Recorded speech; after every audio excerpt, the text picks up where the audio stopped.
how do you respond when there's a massive threat? I mean, something huge heading straight for you. And what's the real cost? The staggering cost if you just ignore it. Yeah, that's really the fundamental question, isn't it? For us as people and for our systems too, we talk a lot about risk, often thinking about the black swan, that totally unexpected, unpredictable thing. Right, the bolt from the blue. Exactly. But the sources we're looking at today, they focus on something else, the dangers we actually see coming, the ones we, well, actively choose to ignore. Absolutely. And you, our listener, gave us some really detailed sources on this idea of the gray rhino. So our mission here isn't just to define it. We want to dig in and pull out a practical blueprint. How do we, individuals, companies, governments, move from that paralysis of denial to actually doing something effective in time? Yeah, finding the strategy to face those big, obvious dangers that are already charging at us. So the gray rhino, let's unpack that metaphor. Okay. It's a great metaphor, actually. It captures this specific kind of risk perfectly. It's a danger that is, 1, highly probable. 2, it has a high impact. 3, it's visible. You can see it. 4, it's foreseeable. And 5, it's looming. It's not some vague future thing. It's right there. Right. Experts are often, shouting warnings years, sometimes decades in advance. The fascinating thing here, and this is key, the danger isn't the surprise element. The real danger is the systemic inertia, the organizational inaction when faced with something completely obvious. Okay, so if a black swan teaches us to kind of prepare for the unthinkable, the gray rhino is about acting on what's undeniable, what we can see. Precisely. That's the core insight from the sources. The biggest threats, whether we're talking finance or climate or even personal stuff, they rarely just appear out of nowhere. They show up, they make noise, they stomp around. And we still don't move. And we still often fail to get out of the way. So this shifts the focus, right? It's less about having perfect prediction models and more about understanding why. Why are our systems, our ways of thinking, almost optimized for delay? Which brings us straight to that core paradox. Yeah. I mean, it underlies almost every major mess up in history, doesn't it? If the danger is literally a huge rhino charging at you in plain sight, why do we, people, companies, governments, consistently wait until it hits us? What's going on there? What is this architecture of denial? Yeah, we really have to dive into the cognitive blinders, the biases that are sort of wired into how we make decisions. Our brains are amazing for immediate survival, fight or flight. Sure. But they're often pretty badly equipped to handle gradual long-term threats, even if those threats have massive potential impact. The sources lay out several major biases that let us rationalize doing nothing. They keep us comfortable right up until disaster strikes. Okay, let's start with that comfort zone, that feeling, even when alarms are blaring, that somehow everything's going to be fine. Right. That's often the normalcy bias at work. It's this deep, often subconscious belief that tomorrow's going to look pretty much like today. Or, if things change, it'll be slow, predictable, linear. Nothing too drastic. Exactly. And that bias just paralyzes us when we need to make radical shifts. Think about climate risk. A city might have infrastructure plans based on 100-year flood maps. Normalcy bias tells them those maps are solid, even when scientists are warning that sea levels are rising and those 100-year events are happening every 5 years now. It makes extreme change feel impossible, like it can't happen in our world. Yeah, functionally impossible within our current frame of reference. It just doesn't compute easily. And that often seems to go hand in hand with a sort of personal feeling of immunity, doesn't it? Like, bad things happen, sure, but they happen to other people. On the news. Not to me, not to us. Ah, yes, that's the optimism bias. It's like a comforting shield, isn't it? It lets managers believe their company is somehow uniquely resilient, a market disruption, a recession. Oh, that'll hit our competitors, but we'll be fine. We'll dodge the bullet. Exactly. It's a psychological shortcut. It stops us from really engaging with the potential costs and the need for mitigation. So if a big company is facing, say, its main product becoming obsolete, optimism bias lets the leadership focus on making tiny improvements to the old thing. Instead of the big, painful pivot. Right, because it just feels so much better to believe we'll get through this unscathed. But, okay, even when the data is totally undeniable, right, and maybe the company leadership knows it needs to change course, there's still this incredible inertia. You see it when, like you said, they have to ditch a really profitable business line, but one that's clearly dying. Oh, absolutely. That inertia is often powered by the status quo bias. This is a really powerful, almost emotional pull to keep things as they are, to preserve the current comfort, the existing structures, even if sticking with the status quo means you're heading straight for a cliff. Because change is hard. Change is hard. It involves disruption, big investments, uncertainty, often short-term losses. So, if your company is making tons of predictable cash from an old technology, let's say internal combustion engines, status quo bias screams, stick with the known profit, don't mess with it. Even if electric vehicles are clearly the future. Even then, because the cost of R&D, building new infrastructure, the market uncertainty, it all looks terrifying compared to the cash cow you have right now. So you prioritize the known, comfortable, but ultimately dangerous present over the uncertain but potentially safer future. Okay, so we've got these deep personal psychological hurdles: normalcy, optimism, status quo bias. But the sources also point out that it's not just in our heads. Our systems, like the way modern politics and business are set up, they seem almost engineered to maximize these delays. It's not just individual failure, it's systemic. Absolutely. That's a critical point. We're talking about systemic roadblocks, often driven by, well, perverse incentives. Take the structure of a typical publicly traded company. How is leadership rewarded? Quarterly results, Yeah. short-term gains, stock price now. Exactly. Often heavily based on short-term quarterly gains. So if facing down a gray rhino means making a painful multi-year investment that's going to tank the stock price for, say, 18 months, well, the systemic pressure from shareholders plus the CEO's own financial incentive, it all pushes towards delaying that necessary reform. Kick the can down the road, let the next guy deal with it. Pretty much. And you see the same dynamic in politics, right? A politician thinking about the next election, maybe 2 or 4 years away, they're almost never incentivized to push through a really difficult, expensive reform like, say, radically upgrading coastal defenses or fixing a massively underfunded pension system. Because the political pain is immediate, but the payoff is way down the line, maybe after they're out of office. Precisely. The benefits won't show up until maybe their successor is in charge, and this whole incentive problem gets even worse when you add cultural resistance. The sources highlight this too. In some corporate cultures or even some society, just talking about risks, questioning the plan, expressing any pessimism, it's seen as being disloyal. Not a team player. Bad for morale. Right. Not responsible foresight, but negativity. So if raising a totally legitimate warning flag about a flawed product or maybe an unsustainable debt level gets you labeled as negative or not constructive, well, the system itself actively shuts down those crucial early warnings. The culture basically demands optimism bias. Turning the person who sees the rhino into the problem. Yeah, the corporate pariah. So that structural denial really explains why these obvious risks can just linger for so long. You add up the biases, the misaligned incentives, the cultural resistance, and you get this massive window of systemic paralysis. Okay, so when a big threat goes from being, possibility on the horizon to something that's almost certainly going to happen, people and organizations tend to follow this really predictable and often pretty destructive 5-stage path. Understanding this sequence seems key if we want to shorten the delay. Absolutely. This 5-stage framework is vital because it maps out that journey from a manageable threat all the way to maximizing the catastrophe. And the challenge for any effective leader really is to figure out how to leapfrog, how to go from stage 1, acknowledging the threat, straight to stage 5, decisive action. You want to bypass all the messiness and resource drain in the middle. Okay, stage 1. The easiest place to hide your head in the sand. That's stage 1, denial. Pure and simple. The threat is just dismissed entirely. It won't happen, it's not real, it won't affect us. At this stage, you get 0 resources allocated to the problem, but maximum cognitive comfort. We saw this, for example, in the early 2000s with the subprime mortgage crisis. Regulators kept insisting the housing market was fundamentally sound. Or on a personal level, maybe ignoring a doctor's warning, or just refusing to look at your credit card statement. Exactly. Just don't look. But denial, it can't last forever, especially when evidence starts mounting up. When the first small impacts become visible, the rhino starts kicking up dust, right? That leads into this really insidious middle ground. Stage 2, muddling. Muddling, that sounds messy. It is, and it's maybe the most dangerous stage because it gives the illusion of doing something without any real substance. You admit, okay, there might be a problem. You can hear the stomping now. So you respond, but with really low urgency. And efforts. Yeah, token efforts. A company in the muddling stage might set up a committee, to study the feasibility of going digital.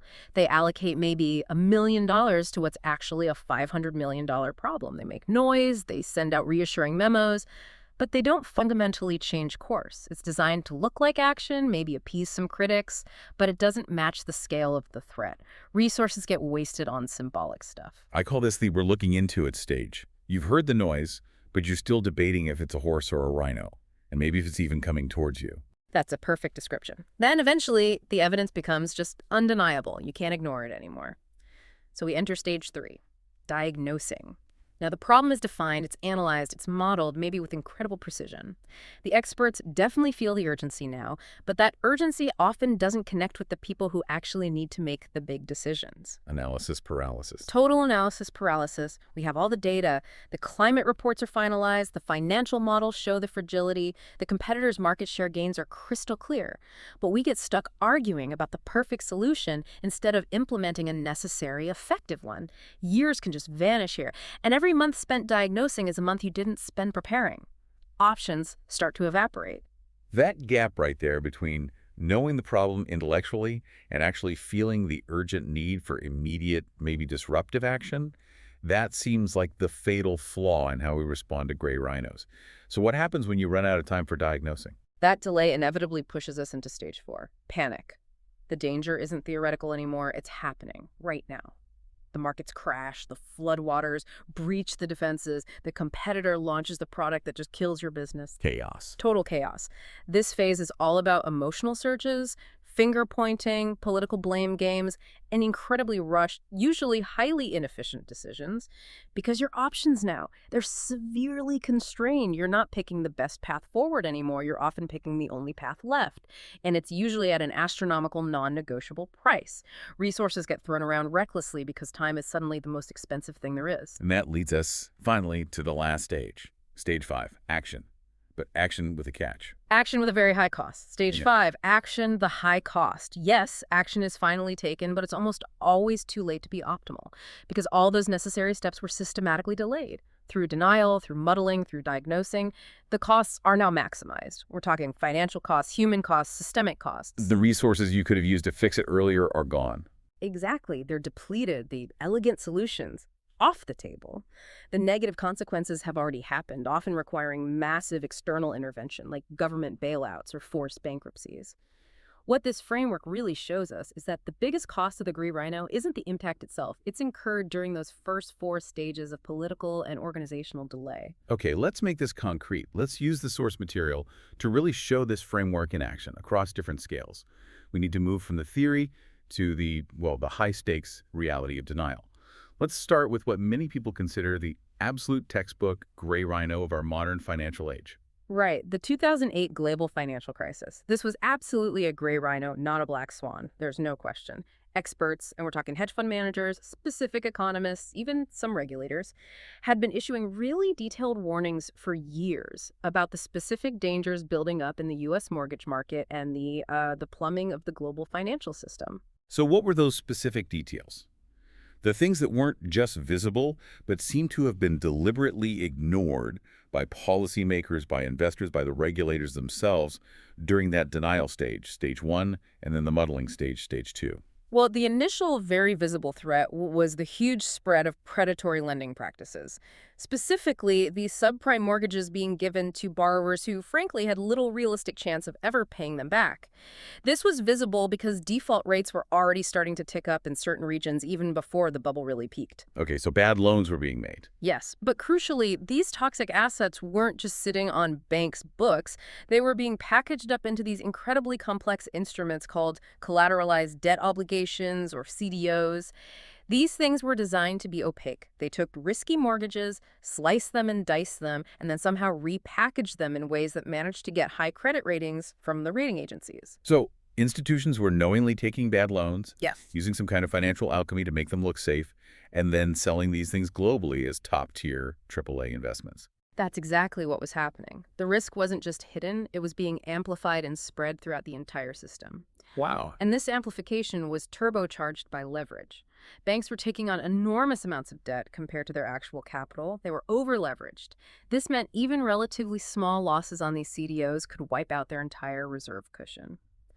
Now, during the diagnosis stage, let's say roughly 2005 to 2007, people like economist Robert Shiller and even some specific officials within regulatory bodies were sounding the alarm. They were saying, look, this housing bubble is unsustainable, and the reliance on these CDOs and the insurance policies written on them, credit default swaps or CDSs, poses a massive systemic risk. But the system kept going. It kept going. The credit rating agencies, Moody's, S&P, they were suffering from a massive case of status quo bias, plus they were motivated by the huge fees they earned for rating these complex products. So they kept slapping AAA ratings on structures filled with toxic sludge. They were either in active denial or just deep, deep muddling right up until the whole thing collapsed. So the entire system was basically incentivized to ignore the fundamental risk. The short-term profits from fees, from leverage, they just completely overshadowed any concern for long-term stability. And the eventual stage 5 action. Yeah. What was the cost of that? The action, when it finally came, was reactive, desperate, and monumental. When Lehman Brothers was allowed to fail in September 2008, that really pushed the system into full stage 4 panic. The government action required then was this incredibly controversial last-ditch rescue effort. Massive infusions of public money, things like the TARP bailout, quantitative easing, global stimulus packages, just to stop the entire global banking system from completely freezing up. And the cost wasn't just the bailout money. Oh, far from it. The cost was measured in trillions of dollars, yes, but also in the deep global recession that followed, massive job losses, foreclosures, and arguably a whole generation's loss of trust in financial institutions. And this entire catastrophic, incredibly high-cost action phase. It could have been largely avoided if the warnings had been heeded back in stage 2, if the known risks of reckless lending and complex derivatives had been addressed proactively. Okay, let's shift gears now. Shrink the scale down to the corporate level. Kodak. It's become the classic cautionary tale, hasn't it? And the situation there is just the ultimate paradox because the threat wasn't some external shock. The technology that eventually killed the company was literally invented inside Kodak's own labs. It's such an agonizing example, isn't it? A perfect storm of status quo bias, just completely overwhelming internal innovation. A Kodak engineer, Stephen Sasson, invented the first working prototype of a digital camera way back in 1975. So they didn't miss it. They went straight to stage 3 diagnosing. They understood the technology. They even forecast its potential to disrupt their existing business. So if they knew, why the denial? Why did they spend decades basically muddling along before they finally tried to pivot when it was way too late? Yeah, the sources really point to one core reason. The fear of cannibalizing their incredibly profitable traditional film and chemical business. You have to remember, in the 1980s, Kodak basically owned the global film market, maybe 2/3 of it, and they made huge margins using the classic razor and blade model, sell the cameras cheap, the razor, make fortunes on the film, and then the chemical processing, the blades. Got it. So management, gripped by status quo bias, looked at digital and calculated that even the potential for it to eat into those film sales, even a little bit, was just too risky in the short term. So they effectively shelved the technology internally. They focused on optimizing the film business, making film slightly better, slightly cheaper. It's a textbook case of short-term incentives just dominating the long-term vision. Wow, so that sounds like they were stuck in stage 2 muddling for decades. They knew the rhino was out there, they'd even bred it themselves. But their efforts to actually deal with it, to adopt digital seriously, were always half-hearted, always secondary to protecting the dying film business. That's exactly right. And while Kodak was muddling, competitors like Sony, Canon companies that didn't have a legacy film business to protect, they were in pure action mode. They were innovating like crazy, driving down the cost of digital cameras, improving quality. Kodak was still kind of in denial about how fast consumers would switch. By the time Kodak finally entered stage 4 panic, probably in the late 2000s, trying these rushed digital product launches, making some desperate strategic acquisitions, it was just too late. Consumer habits had completely shifted. Towards mobile phones, digital sharing. Exactly. The game had changed irreversibly. And the ultimate cost for Kodak, bankruptcy in 2012. It's just such a devastating corporate proof point. Knowing something isn't enough. Having the foresight isn't power. Timely action based on that foresight, that's power. Their clear vision got completely derailed by cultural comfort and protecting the old ways. Okay, now let's scale up again to arguably the biggest, most visible, and longest-running gray rhino we're facing today, climate change. and specifically the aspect of rising sea levels. Yes, this is, well, it's arguably the defining gray rhino of our era. The scientific warnings about global warming, about melting ice caps, and crucially about accelerating sea level rise. These have been around, they've been quantified, debated, refined for decades now. Scientifically speaking, we are way past the denial stage. But politically? Politically, globally, we seem deeply mired in stages 2 and 3, muddling and diagnosing, lots of talk, lots of studies, but not enough decisive, large-scale action. And unlike the 2008 crisis, which was kind of abstract until it hit, or Kodak's internal struggle, this rhino is now literally showing up on our streets. It's undeniable now, isn't it? We're seeing things like sunny day flooding becoming common in major coastal cities. Think Miami, Jakarta, Venice, places like that. This is where, just during a normal high tide, maybe boosted a bit by rising sea levels, seawater pushes up through storm drains and floods streets. No storm needed. The threat is literally lapping at the doorsteps. It is. It transforms the theoretical, the modeled threat into an immediate, visible, existential reality for millions of people. And yet, despite this physical evidence, despite the overwhelming scientific consensus, global action still feels painfully slow. Why? Where does this collective failure to act really stem from? Well, it's that political status quo bias and the short-term incentive problem playing out on a global scale. Many governments hesitate to implement bold global policies, things like meaningful carbon taxes or mandating massive investments in green infrastructure, because they fear the political unpopularity. High costs up front, disrupting powerful industries. Exactly. The political cost is immediate, while the worst impacts of inaction might seem further off. So this pushes the global response into that prolonged stage 23 cycle. We analyze, we negotiate, we set targets for the future, we muddle along, but we struggle to achieve the kind of decisive, coordinated action that matches the scale of the threat. But the sources do offer some hope here, right? They highlight that not everyone is stuck. There are countries, maybe even cities, that seem to have recognized the rhino early and moved into effective action, maybe even stage 5. But proactively. Yes, and this contrast is really important because it shows it can be done. Look at nations like the Netherlands or a city-state like Singapore. They face immediate existential threats from rising water levels or water scarcity. They couldn't afford to muddle. They moved past the political inertia much earlier. What did they do differently? They reframed the rhino. They saw it not just as a danger, but as a necessary challenge that demanded innovation. The Netherlands, for example, they didn't just build higher walls. They invested in the massive multi-decade Delta Works master plan, this integrated advanced sea defenses, but also things like creating more room for rivers to flood safely and developing flood-proof urban designs. And Singapore? Singapore faced a different rhino, potential water scarcity. So they invested heavily, decades in advance, in technologies like their in-water program, which is a highly advanced system for recycling wastewater into potable water.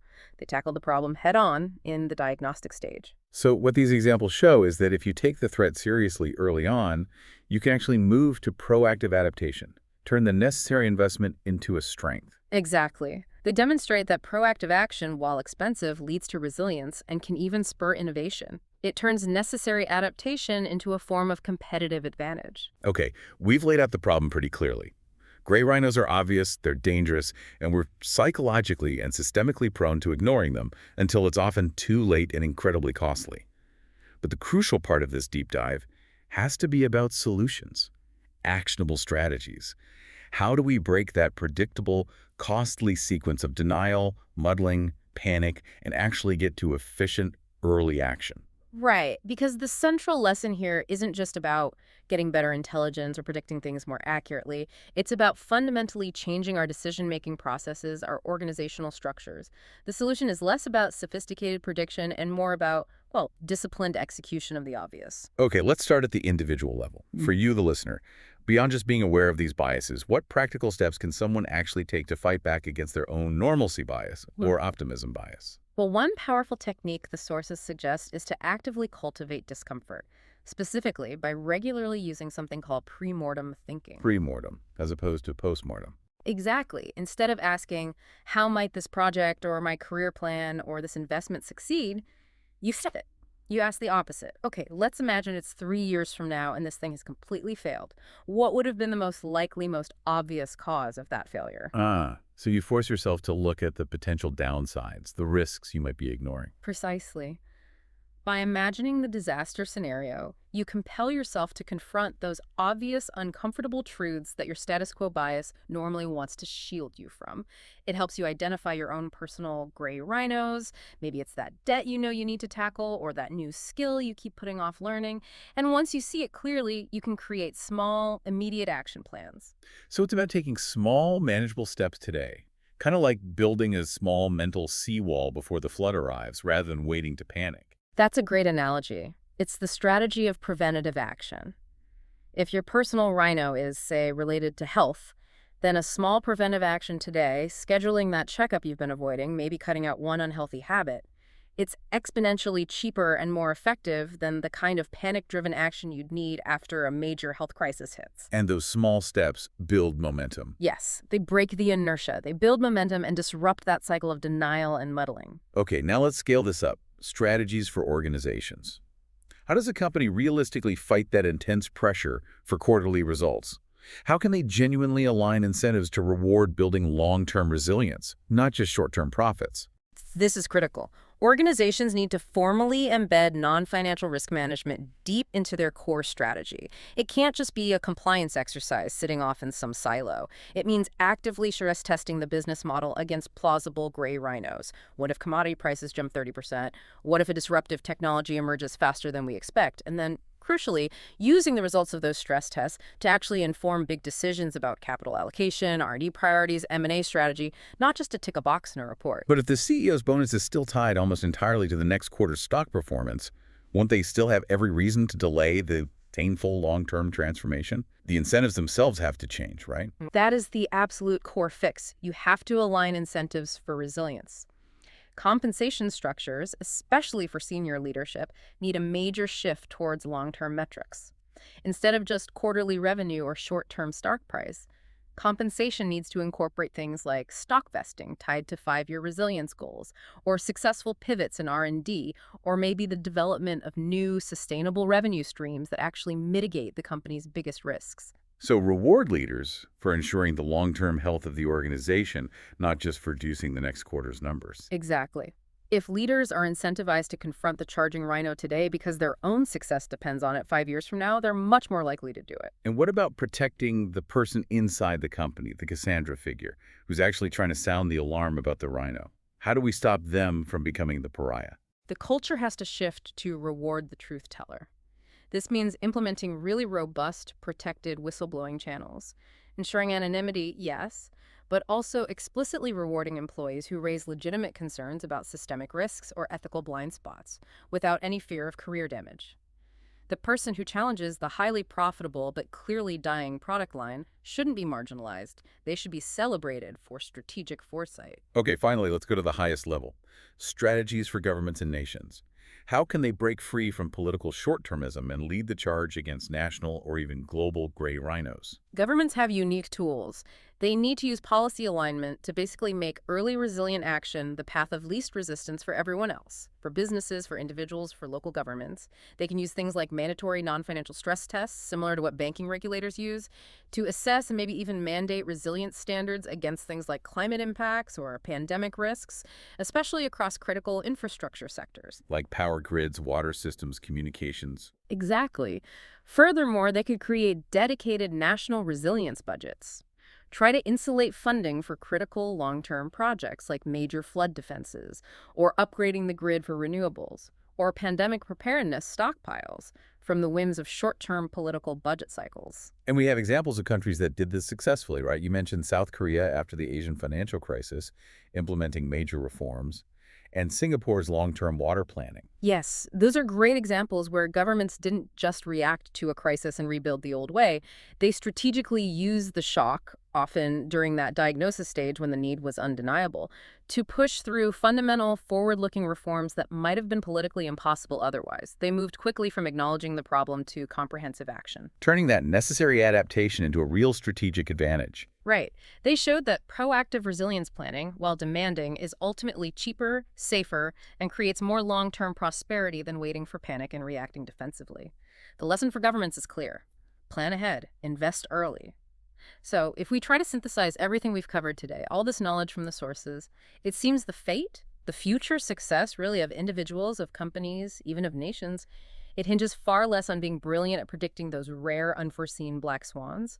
It hinges almost entirely on how well we address the gray rhinos that are already right there in plain view. Ignoring the obvious just consistently makes things worse. It magnifies the eventual harm, financial, systemic, human, whereas confronting these known challenges head on, doing it early while you still have options and the costs are manageable, that's the real engine for adaptation, for building resilience, and ultimately for growth and innovation. So the gray rhino, it's fundamentally a challenge to our complacency, isn't it? It forces us to face that uncomfortable truth that our biggest dangers are often the ones we work hardest to ignore, precisely because dealing with them threatens our current comfort, our current ways of doing things, maybe our current profits.